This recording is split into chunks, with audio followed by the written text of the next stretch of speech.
What's going on, everybody? Welcome to Accountable Love, home of the LoveSnobs, where love is a group journey. My name's Aziz. I'm Jerry.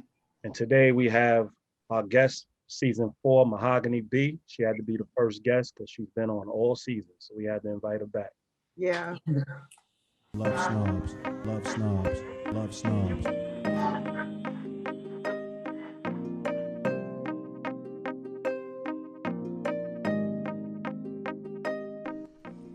The love snobs have surfaced. You know, the people that actually use honesty to communicate.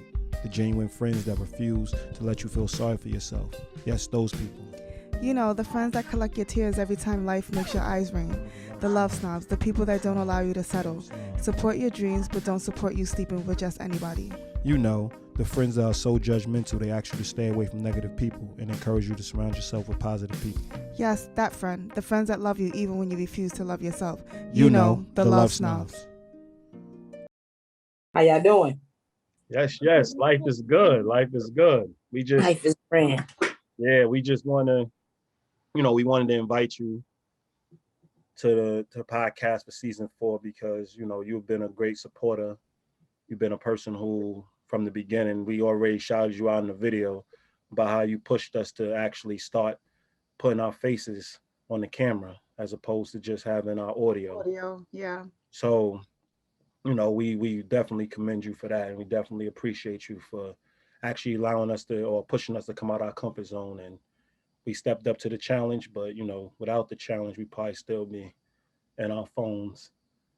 I smile every time I see y'all. Every time I see y'all stuff, I smile. I'm like, look at the blossom.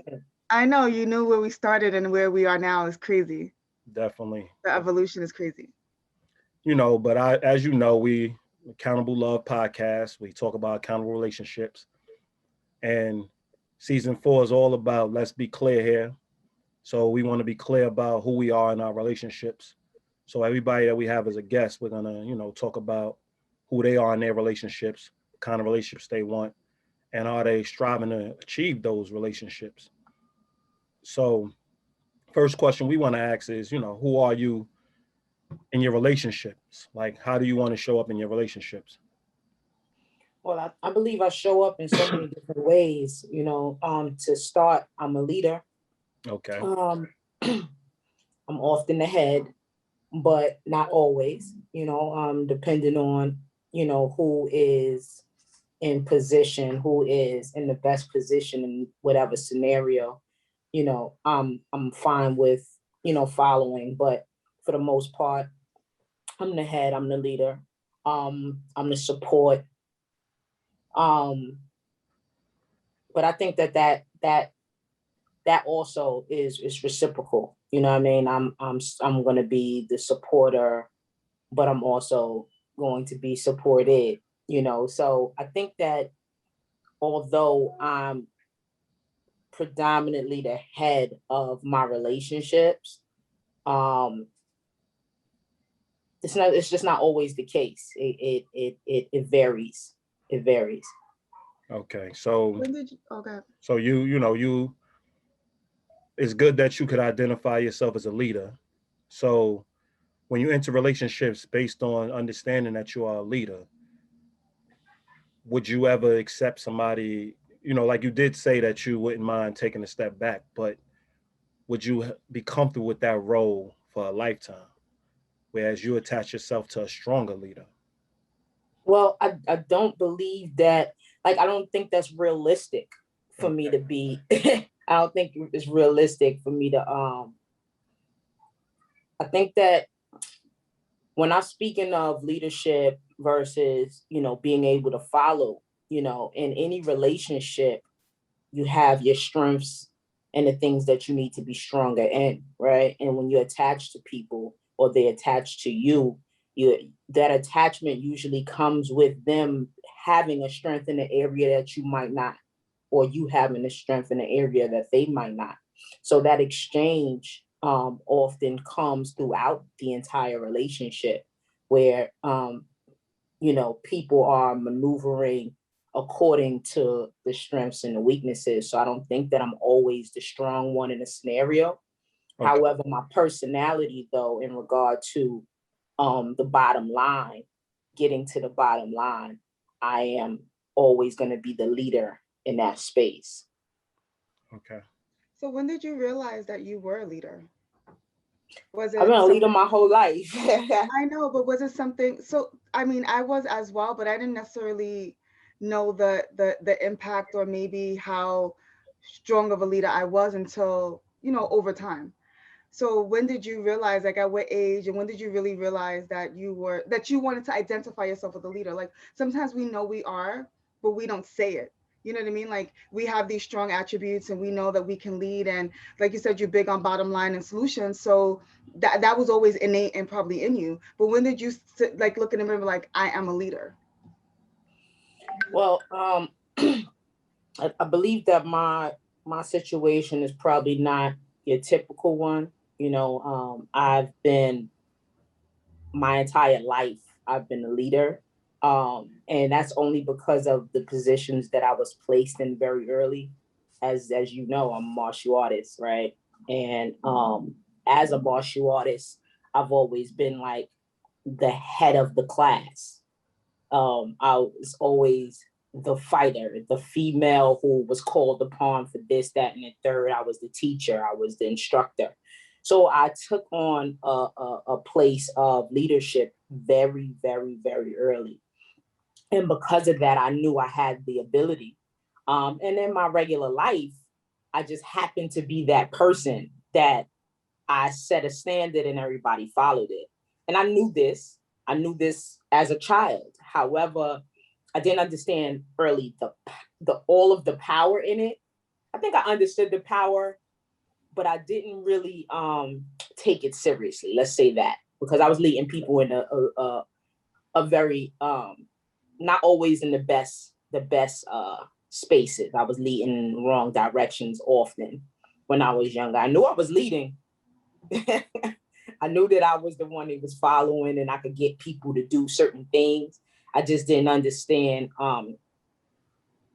how detrimental it could be going in the wrong direction. I think that what I did when I did recognize the power within it came a little later, like maybe my late teens. And that's when adjustments had to be made, because I started realizing that I'm kind of taking people down the wrong path, and I'm foul for that. Yeah, it could affect people's lives. Yeah, It impact people's lives drastically. So, when we have our sessions, we tend to, not just on the podcast, when we have our sessions, our relationship building sessions, sorry, we tend to ask people about their core values, and we ask them to name 4 core values. So for the sake of the podcast, we're going to center around your relationships. We're going to center them around your core values. So one obviously was leadership. Do you have 3 more core values that you carry with you no matter what relationship you're in? Would you define my word being my bond a core value? Dependable. Yes, dependable. Yeah. Okay. So yeah, in that regard, I would say that that's another core value that I hold dear to. I am huge on consistency, dependability, leadership, and honor. Honor?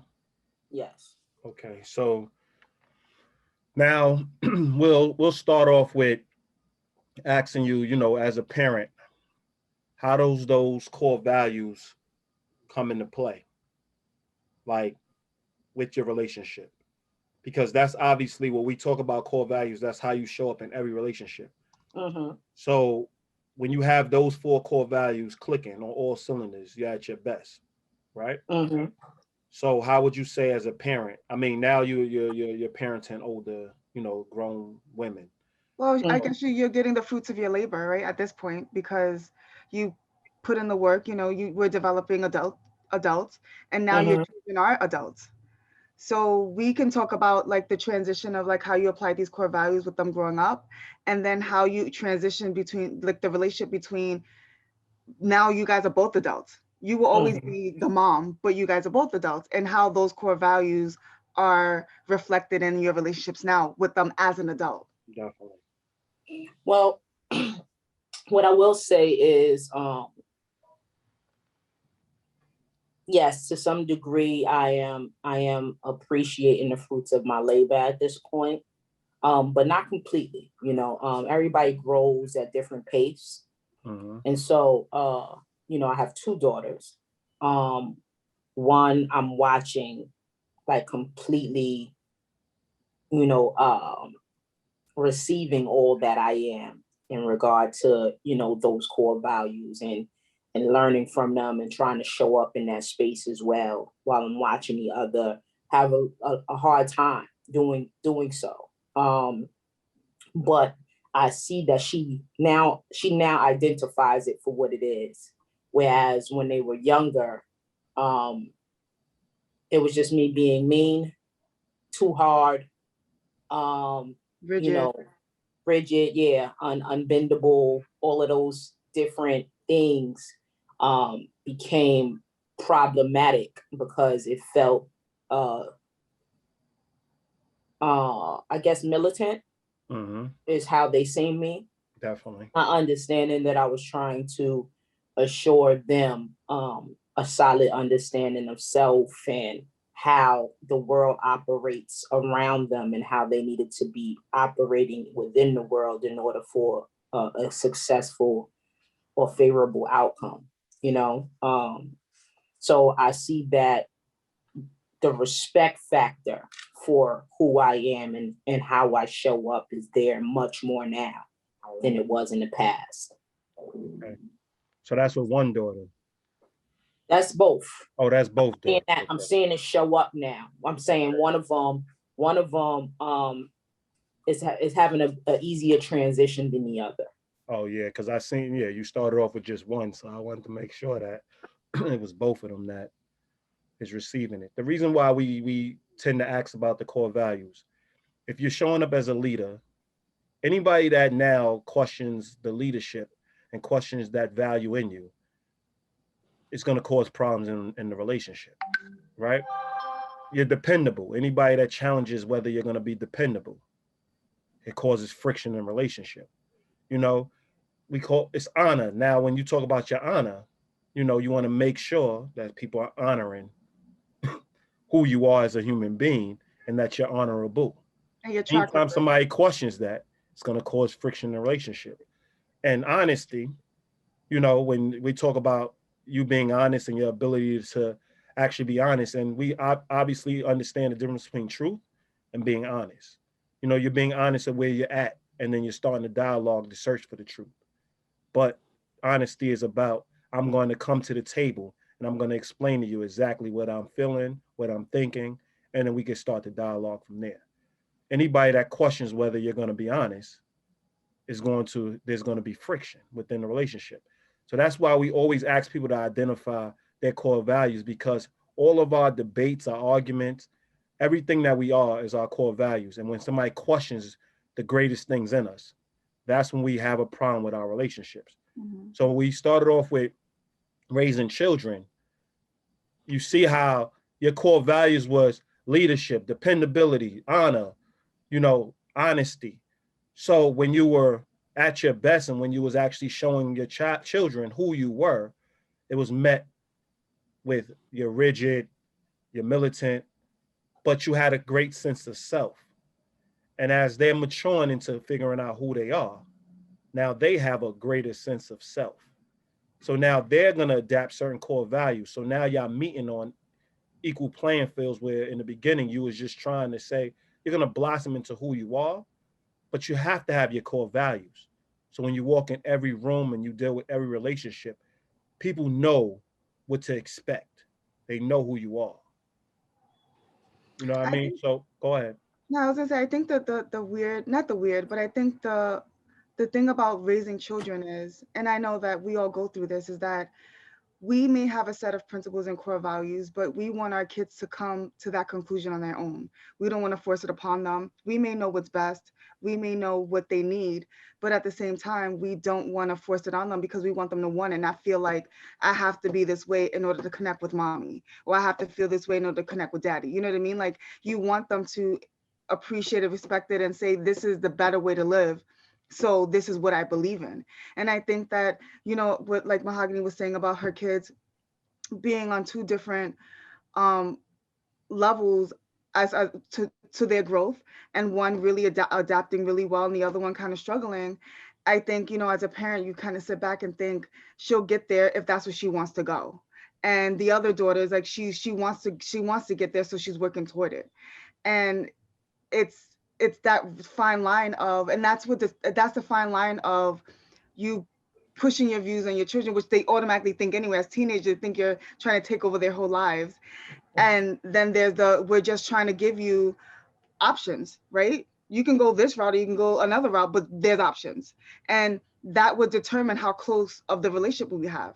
And I think a lot of children or people think that that shouldn't determine how close we are, but it does, because like as you said, when a person questions the best things about you, it creates a wedge in your relationship. I don't care how close they are to you. I don't care if they're your mother, your sister, your brother, your kids, your significant other. It's going to create friction within the relationship. And I think that that's a place that we need to be comfortable having that conversation. Like, I raised you, but if you don't believe the same things I believe, then, or I don't believe the same things you believe, that's going to create a wedge in the relationship. And not I hate you wedge, but we're not going to be as close as we could be because of it.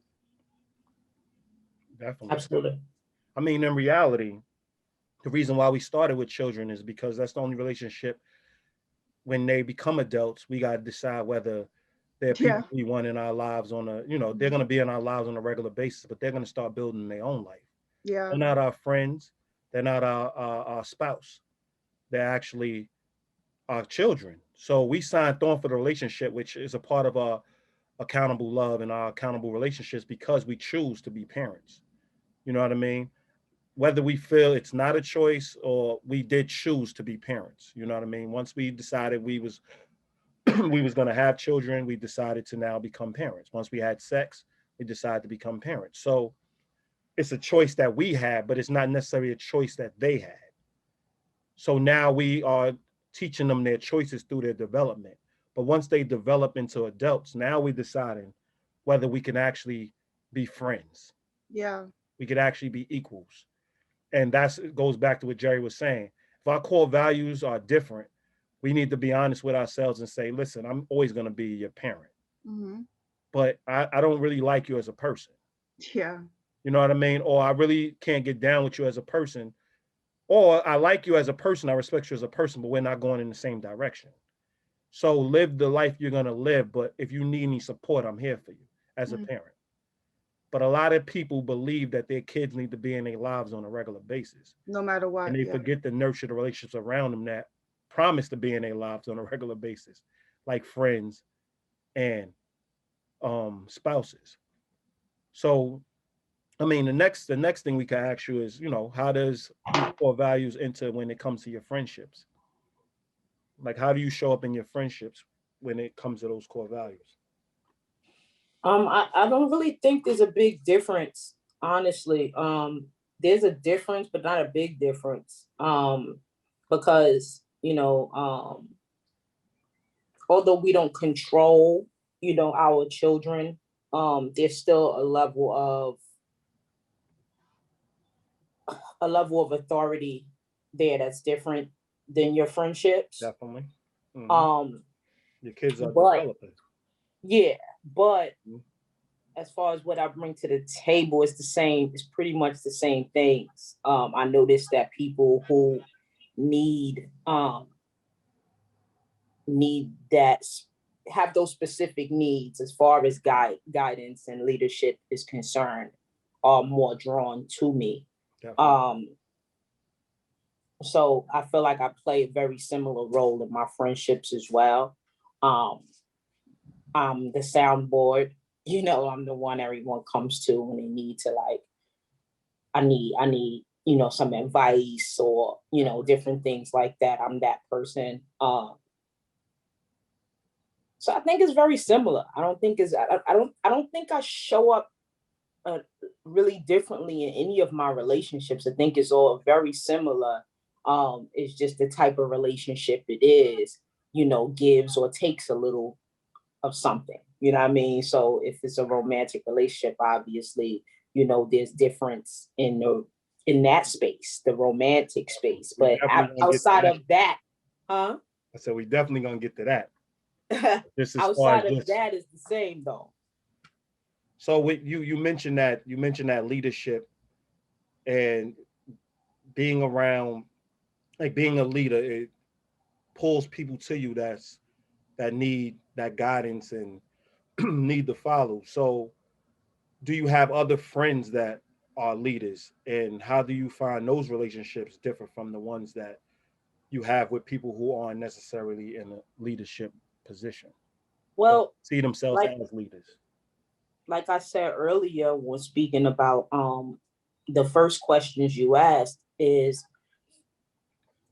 just because I'm the main source of leadership in my relationships doesn't mean that these people don't also have leadership abilities in different areas. Definitely. So although I'm like the main source of that energy, there are the same people have areas that I come to them about, and I'm able to be like, let me run something past your ears real quick. You know what I mean? I need another perspective.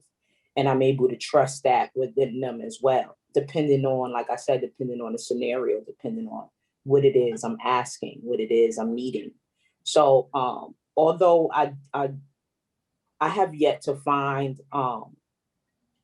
friendships that are evenly yoked in that way, where we're both the same level of strength. You know what I mean? I haven't come past that yet. I'm definitely manifesting that, because what I would like to say is today is my first day speaking again after 5 days. I haven't spoken in 5 days. I was kind of trying something out more for me as a person spiritually and as a listener, to be able to listen more than speaking and see what I learned from it, right? Within that space of these 5 days is when I really recognize that I don't have that. Everybody has me, because everyone around me were kind of like falling apart without my voice and pulling and getting upset that they didn't have my voice. Mm-hmm. And I was like, wow, like everyone around me is in this space. So I need people in that other space. Definitely. This 5 days, which is just so telling. I mean, certain things, but you don't know to the degree.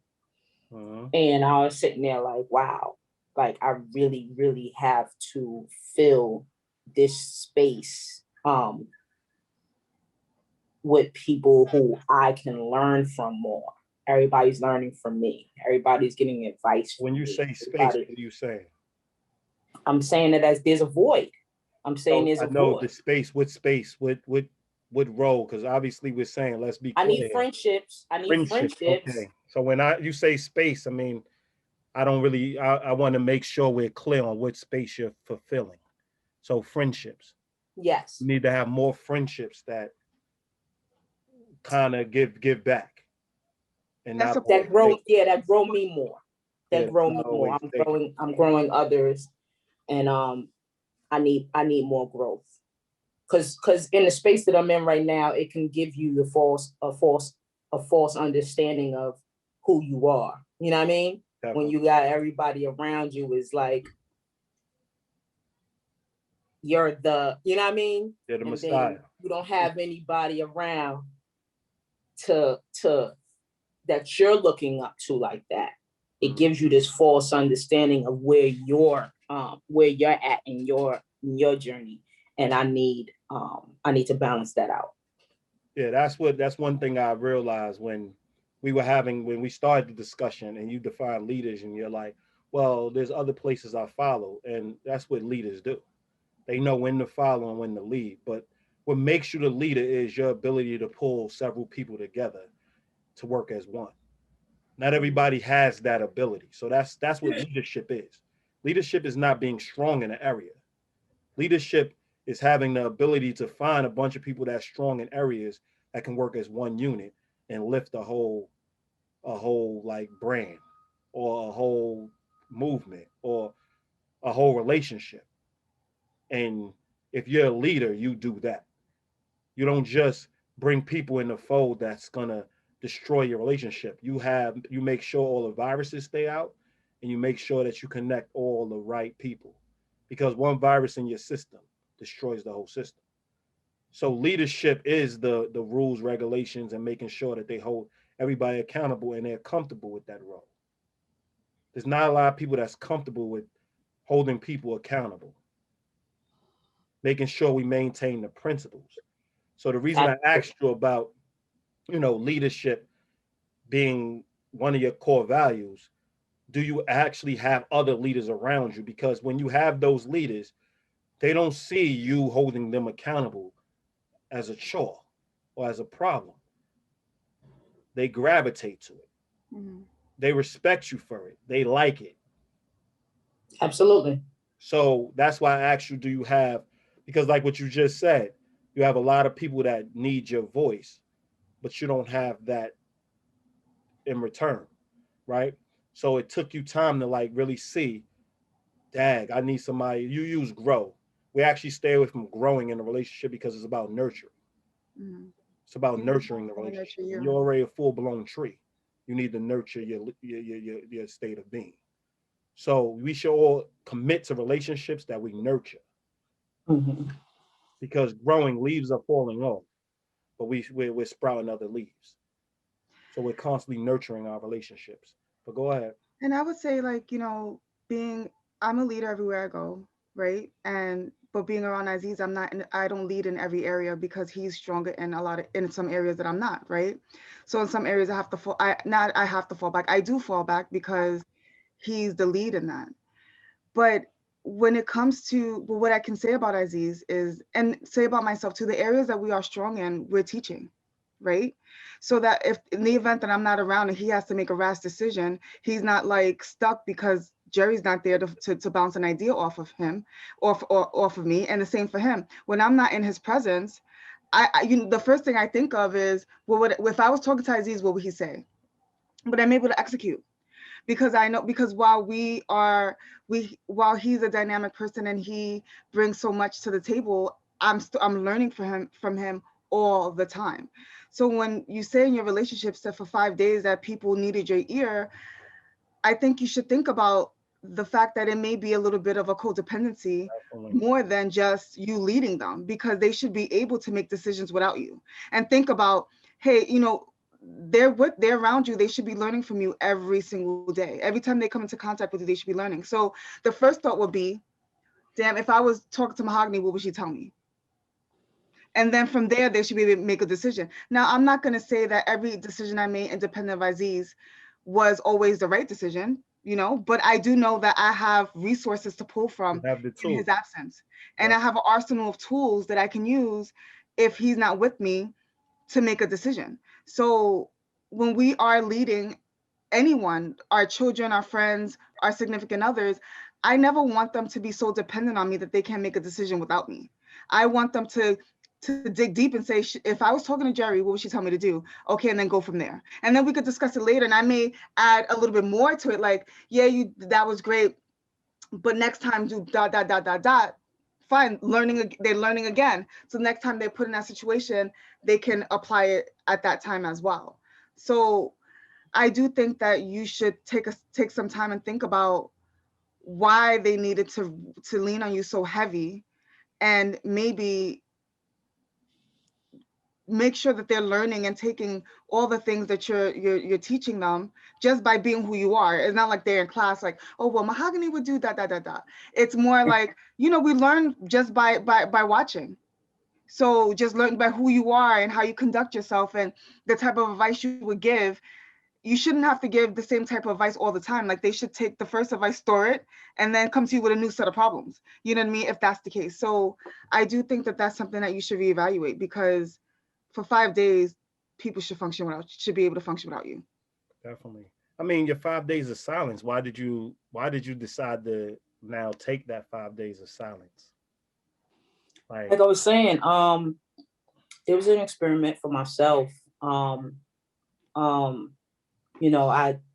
pay attention to myself in the areas I need growth in, and one of the areas, I've spoken to you guys about this a million times.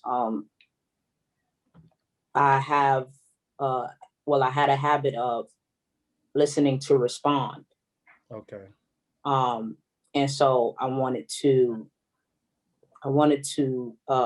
test my discipline in regard to, people being able to speak to me and me receive all of the information without worrying about the response, just really be present for them and receive all of the information that was given and see how that turns out within 5 days. Okay. And I ended up getting that plus more, much more information while doing this little experiment.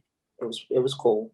When you're around, let's say us, mm-hmm. Do you feel like we feel you're listening to respond? No, I think y'all know me so much. Y'all know me, like, I don't know. I think the most people wouldn't know that, like, a lot of my needing to interject has to do with my memory. That's another thing I'm working on right now. Definitely. My short-term memory isn't the best.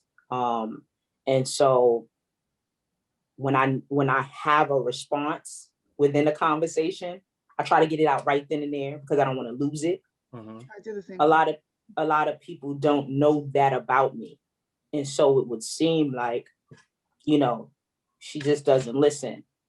But to some degree, that is kind of right, because while you're trying to hurry up and get yours off, you're not hearing everything that's being said. That's true. Go ahead. No, I mean, we interact quite often, and we have the same kind of tendencies, to be honest with you. I don't know if it's a tourist thing, but we have the same exact tendencies. My mind is going, and yet, like you said, you don't want to forget what you're about to say, and so you say it, and so that you don't forget it. But to your point, like, if you take the time to listen, whatever you wanted to say may not even be relevant at that point anymore. You know what I mean? So you do have to take time to listen. And, I talk over myself, like I'm battling myself at all times. But I do think that when you are around people that view you as an equal, you can totally be yourself, and we can work through it and talk through it. I'm not saying that that's not areas that we should work on. But I am very comfortable around you. I'm very comfortable around Aziz. And I mean, for the most part, most of the people I'm around that know me, I'm very comfortable with. So if I am stumbling or talking over myself or whatever, they'll check me like, slow down. And then, once they'll check me in the moment, I'll slow down, then we keep it moving. But it's not like a stab, like, Jerry never listens and she's this, that, and the thing. You know what I mean? Like, it's not a negative thing. They see it in the moment, they address it. Definitely. I take it in and we move on. Definitely. And there's something about being around those types of people that is really nurturing to your spirit, to your, like, and it nurturing to who you are. And it really makes you a better person, a better communicator, as opposed to the person that is not saying anything at all. They see you doing all these things, and they leave and just think, I can never get a word in. They always cut me off. They never listen. They control the relationship from behind. Yeah. So there's two types of people. Mm-hmm. And my people are the people who are going to address things with me in real time. Definitely. And so that I can course correct in real time. Definitely. Be mindful of it in real time. And that's the best way to manage that situation.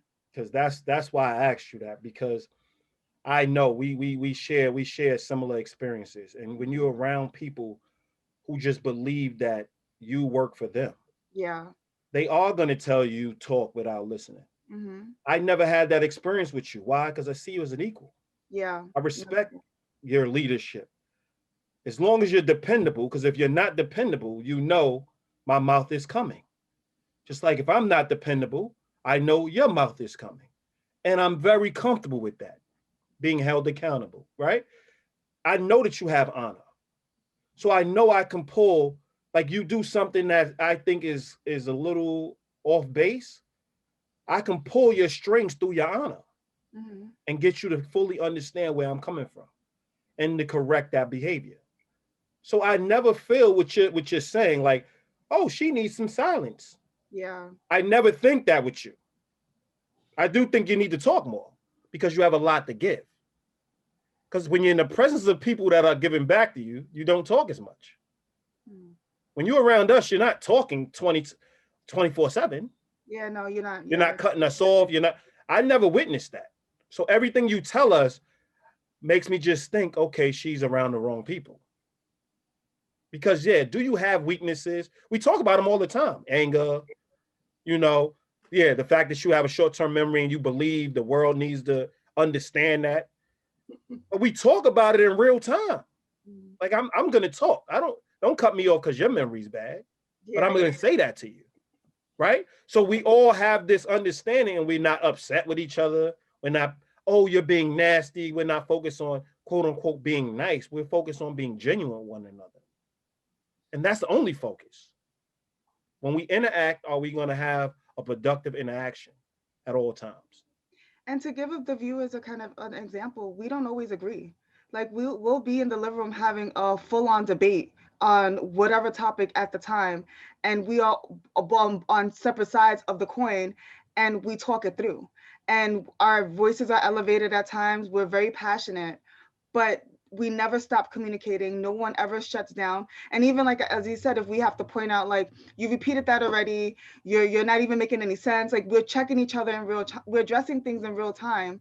And we are okay with that. We take it in and then we move on to our next point. And then we move on to our next point. And then when it's all said and done, like, okay, you hungry? What are we eating? You know what I mean? And then we just move on. So I know I find comfort in those types of scenarios. I find comfort around those types of people. The people that are like, why are you yelling? You're loud, or you're cursing, like it's, they really, those are not my people. They're not.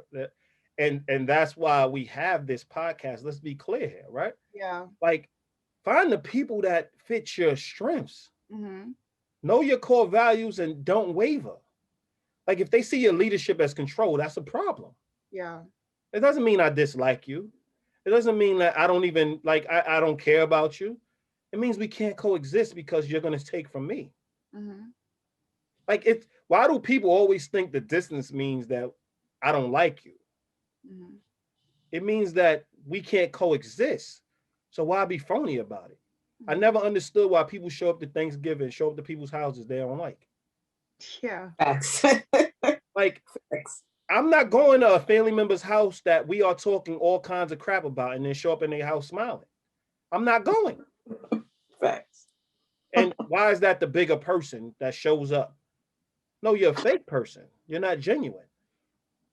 So, yeah, I always, like me and you always have these dialogues when we actually interact. And I always hear like, yo, I did this because I need to do it. And I'm like, yo, you are a great human being. You know what I mean? Like, when you're around a person who is a great human being, we're not saying you don't have flaws. We're not saying that what you said wasn't a flaw at times, but it's not who you are. You're not a person that doesn't listen. I've never been in a discussion with you, or I've really been in a discussion with you when I'm talking and you're off topic. That's a person that's not listening. They're changing the topic. They start talking like they're not even responding to what you said. They're like on their own agenda. They're sitting back worrying about how they feel versus what the dialogue's about and how we're going to progress and how we're going to move closer together. They're always worrying about how they feel to move further apart from a person. I've never witnessed that. So the fact that you were saying that, like when it comes to friendships, I was like, wow. I mean, I'm glad you grew from it. I'm glad you got some insight. But I think that's a daily practice. Like every time I talk to you, you got some insight. You learn something because that's who you are. You're a sponge. You know what I mean? And that's what people don't see. There's no way you're just rigid because you're getting all information. You surround yourself by people who will give you information. Rigid people avoid people who don't hear them. Yeah. That's a big difference. You're open to learn. You're just not open to compromise your core values. That's not rigid. That's discipline. Those are good qualities. So as a friend, yeah, I would say you show up, but show up like have people that are leaders around you. Have people that are dependable around you. Have people look at the background. Have people that are, honorable around you. Have people that are honest around you. Shouldn't your core values connect you to other people with them similar core values? Do you think in a relationship you would be in a better place? Absolutely. So that's why we ask and we have this podcast because we do want to be clear, like, who are you? Who am I? What do I bring to my relationships? Because that's where it starts. If I'm starting to second guess the strongest things about me, the relationships are toxic. Just because they're not all out war, don't mean they're not toxic. Once you're stealing from my strengths, the relationship is toxic. Yeah. People think of like you said, people think of toxic. They think of just really, really like violent and just like disrespectful but it's a problem in another way. And it does do something to who you are and how you show up. If every time you open your mouth, someone thinks that you're a problem, then what are you going to do? You're not going to speak up as much because you don't want to be, no one wants to be the problem. I don't care how strong you are. I don't care how good you feel. If you walk into an area around a group of people and they believe that you're always the problem, you're not going to feel you're 100% yourself. Definitely. No matter who you are. I want to be clear that what I did, the experiment had nothing to do with anyone else. It was my stuff. It was just like me wanting to test my discipline, and level myself up in that regard. So I want to make sure I'm clear on that. It's not it ain't had nothing to do with other people. No, I understand that because I know who you are, but I'm glad you cleared that up because this is let's be clear here. So I'm glad you're being clear about why you did it.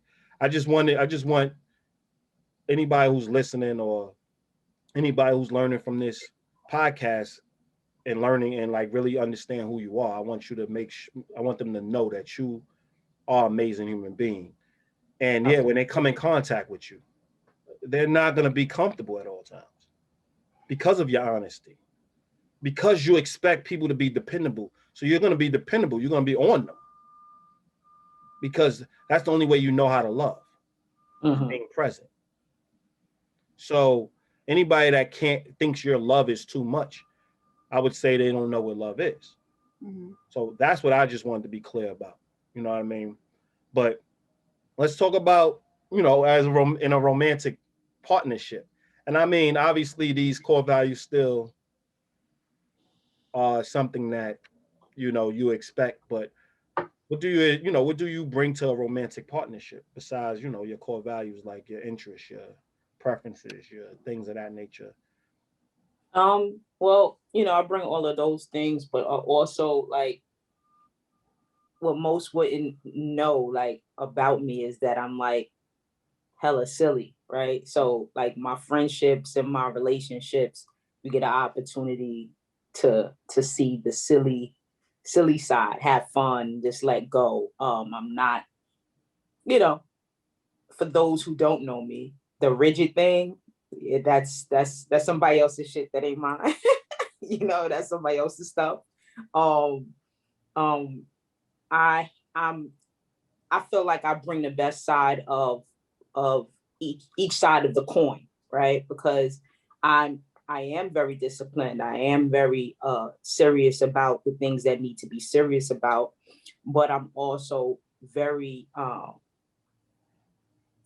very fun and like to enjoy life just the way everyone else does, right? So I like to be silly. I like to let go. I like to, explore.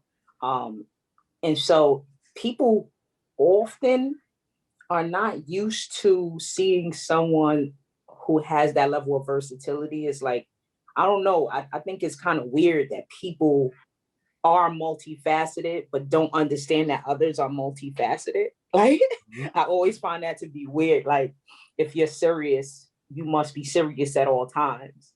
If you're funny, you must be funny at all times. They can never see those two things being in the same person.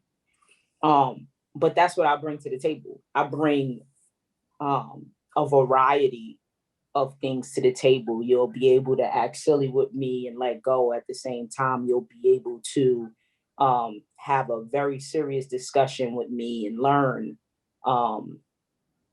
And at the same time, I'm a what they call a hope. They say hopeless. I say hopeful romantic. Because I like to, I like to make the person I'm with feel special, So I bring everything to the table that I think a romantic situation desires, honestly. What would you do romantic? Well, a lot of be romance. Give me an example of romance. Well, trying to get her boo. Me myself, honestly, a lot of these trends that came about, especially via social media, I created. And when I was in my last relationship, I started some things like publicly that a lot of people weren't doing, and I seen it turn into a trend. So I'm always trying to up myself, because like the whole, laying rose petals down, that's for the birds. Like anything that's already a trend and something that everyone is doing, I don't find to be romantic anymore. It's just you doing something because it looks good.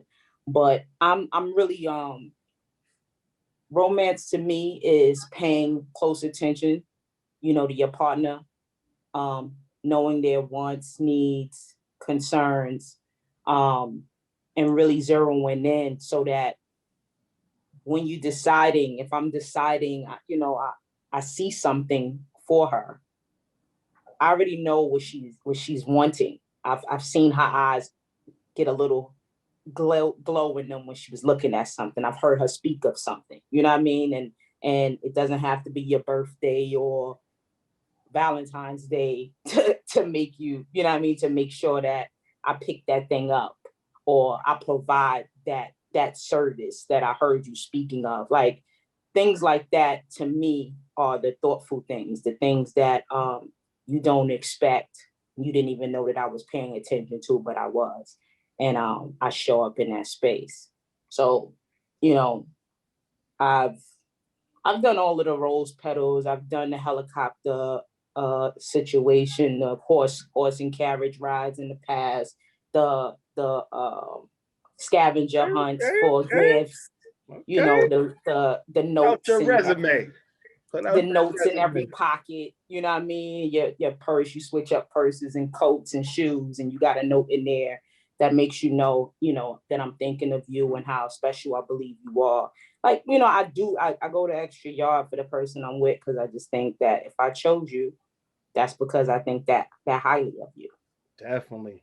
I'm glad you mentioned that you study your partner, you have dialogue, you figure out what they're about, who they're about, because when you are doing something for somebody, it is about that person, not about what you want to do and your comfort level. And a lot of people see romance as a tomorrow thing, a someday thing. It's every day. But I would say romance is every day. Absolutely. It's how you interact with your partner every day. I would even say arguing with your partner is romantic. That's romance. Going back and forth with them is romance, because most people walk out. Yeah. Yeah, just to be able to engage. Constant engagement says that you're choosing them over and over again. Definitely. And that you want solution within, you always want solution. Definitely. So I would say romance is built into the overall relationship on a daily basis. If you're not doing it on a regular basis or on a daily basis, don't start off doing it and tail off. Like if you believe in romance, make it a daily, consistent. Make it a lifestyle. Yeah, make it a lifestyle. Quick way to put it. Make it a lifestyle. So when you go ahead, Jerry. No, I was gonna say you said that, you know, with your romantic partners, there's a side of you that they get to see, and your friends, you said, but there's a silly side that you get to see. So when you're picking your partners, because being, I guess, silly is not a core value. When picking your partners, do you find that there's kind of like that struggle finding someone that fits your core values but can appreciate your sense of humor? You know, I'm freshly out here again, right?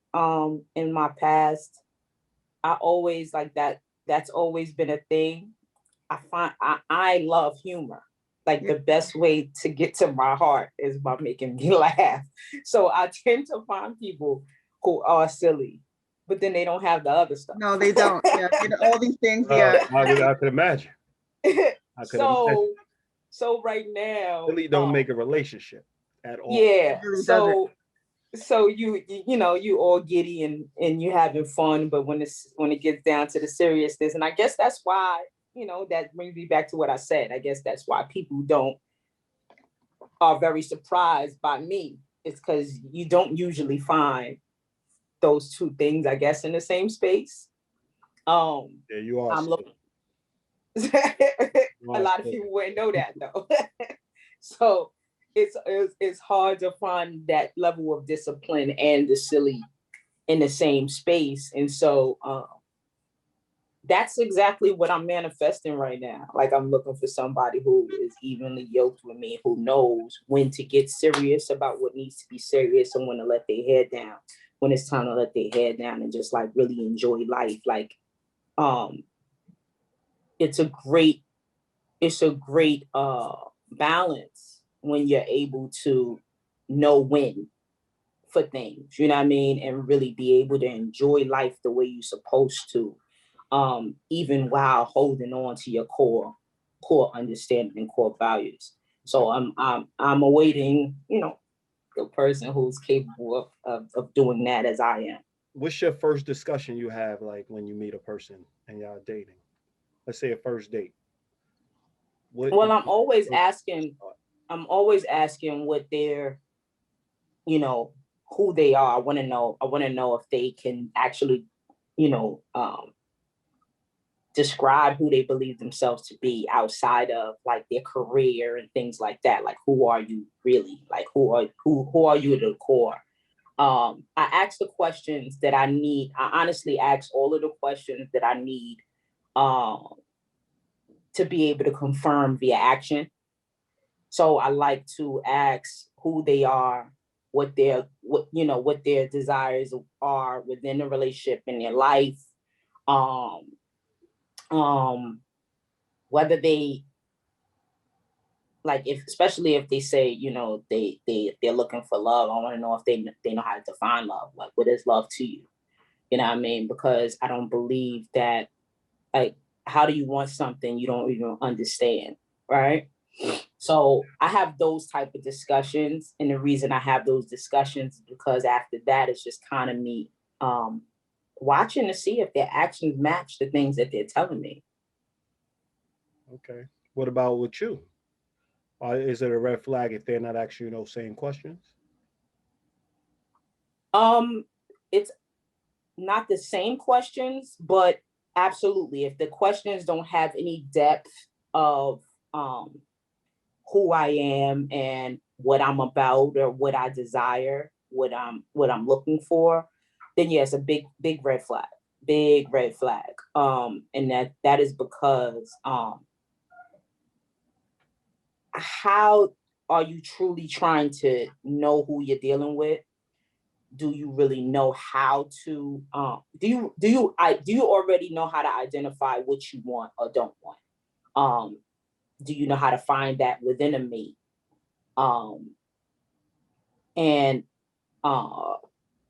I've had conversations with women who stated, I brought that up. It's like, you're not asking any in-depth questions. Like, are you really trying to get to know me? Or, and I've had women say, I'm more of a watcher than a questioner.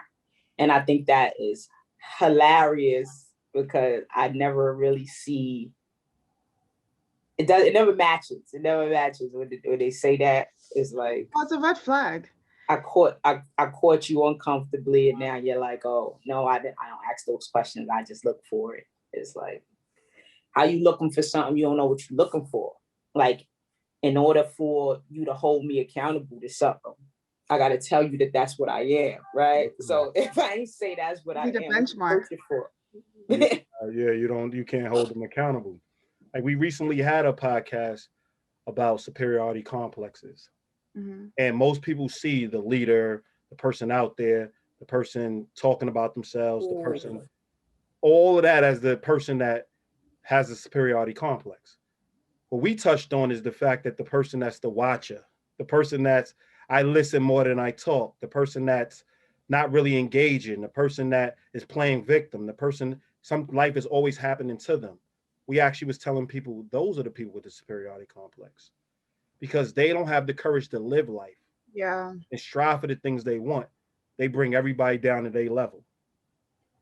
What I realized during this, this whole getting to know more people thing, for the sake of dating is what we always speak of, right? Having to be around people who are evenly yoked. Otherwise, the mindset is really different. Like how the conclusions that they come to is really different, I should say, right? So, the narcissist word goes around. It's like a, yes, right now it's trending, right? Everybody, narcissist. And what I realized is that if you are dealing with someone, for the lack of better words, that is beneath you, they are always going to come to the conclusion that you're a narcissist. Mm-hmm. Yeah. Definitely. They're always going to come to the conclusion. Let's not say beneath. Let's just say insecure. That's why I said lack of better words. Yeah, that's why I said lack insecure. of better. They insecure.